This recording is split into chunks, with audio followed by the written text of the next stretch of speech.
means no court proceeding. They think the phrase, no penalty shall apply, means they can apply any penalty they want. Have is not a present tense verb. Can you imagine? So I stand here presenting what I'm presenting, not without great concern. And what you have in your hands is going to be very apparent to you. And I believe the reason why God gave the name of my mission, Bondage Breakers Ministries, is so that the mission could be defined as breaking the bondage. And for those people who ask what that bondage is, I just let you answer that to yourself. What bondage are you in? Now, this complaint that I filed 2 weeks ago is in response to things that I have gone through. And I withhold sometimes doing things out of the word patience. It is difficult at times to restrain me because I so want you to see all the things that I've been through. And one of the things that I'm going to share with you before I go into this complaint is on the front page of this document right here is a copy of a check written to me on January 3rd, 2006 from the United States Treasury Department for $17,000. And there was only one problem with that check. That when they stole the money from me,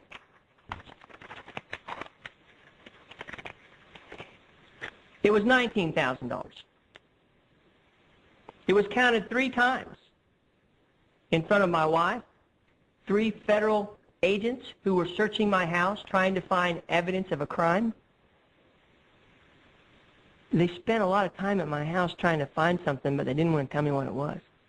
They didn't give me an affidavit to tell me why they had probable cause. I know what they're trying to do.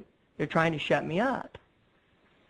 But something that happened while they were at my house, they had a criminal amongst them that was authorized to be in my house by way of a federal warrant to search my house.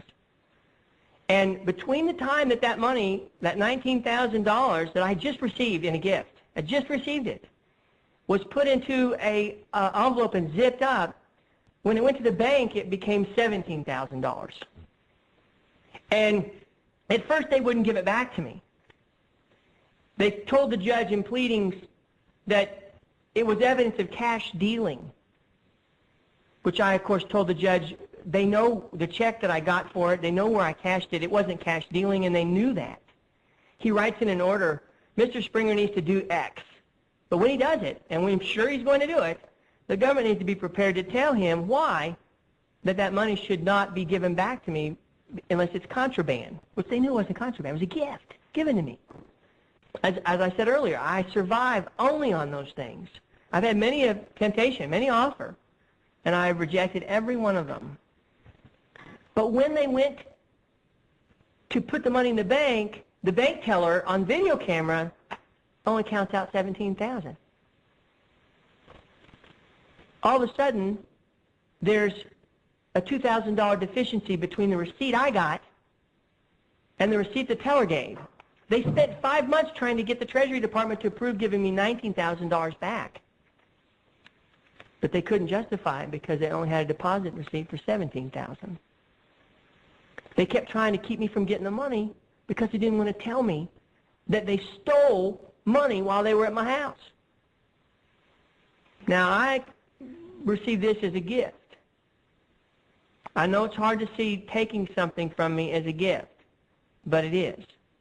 Because it is in part going to be, I'm suing all the agents at my house under Bivens for violating my rights. I couldn't even go to the police department and file a police report because then everybody in town would have known at some point in time I had that much money in my house, which wouldn't have been there very long. Bills, it goes right out. But I can't go and tell on them and get a police report because that'll become public information. I became strapped for what I could do. And so in a series of 3 events, and this being the last one, I'll take you into the first one, okay? There is, in your hands, on the red tab,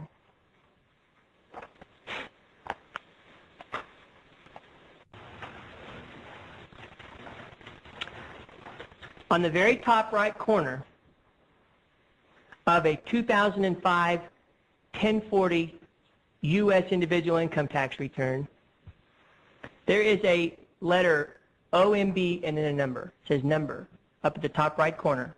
Everybody see that? OMB and number on the red tab front page. And that number, 1545-0074, is going to become a very important number to you because it's on there for a reason. Now, OMB stands for Office of Management and Budget. And this law, Office of Management and Budget, is created by the Paperwork Reduction Act. And if you'll draw your attention to the bottom of this page in a little footnote, you will see it says, for disclosure, Privacy Act and Paperwork Reduction Act, see page 78. Of what? Have you ever seen a 78-page 1040 form? Now, the reason why this little omission is there and no one will catch it is because all of those things that the Paperwork Reduction Act, the Privacy Act, and the Disclosure Act require to be appearing on the form and not in any other place. So now we see page 78. Well, I did some homework, and I went and got the 1040 instruction booklet for 2005, and that will be in, I'm sorry, it's going to be right after, it's going to be the green tab, the third tab. I did this, I have to tell this in the complaint, a story. I'm going to take you through it a little differently. This is the front page of the instruction booklet, and the next page is page 78 for 2005.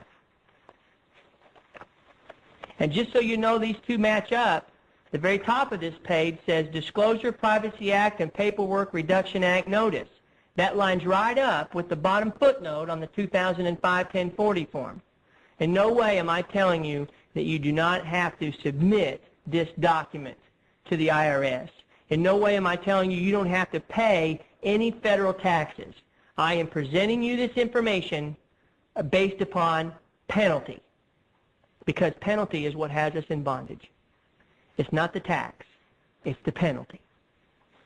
Now, on this document right here, on the very left column, at the very bottom, we're going to read this all out loud, and you guys can read it silently, and I want you to see it. It says, you are not required to provide the information requested on a form that is subject to the Paperwork Reduction Act unless the form displays a valid control number. Now, why that's so important is because if you fail to supply information on a form with a valid control number, you can be penalized for failing to supply that information timely. I did not say anything about taxes. I said fail to give the information. You could be penalized. There are several penalties that I am talking about. Criminal, failure to supply the information. Civil, failure to supply the information. Interest on the failure to supply the information at the time that they wanted it. Here is a claim in an instruction booklet that tells you you don't have to answer any of the questions on the form if it doesn't have a valid OMB number.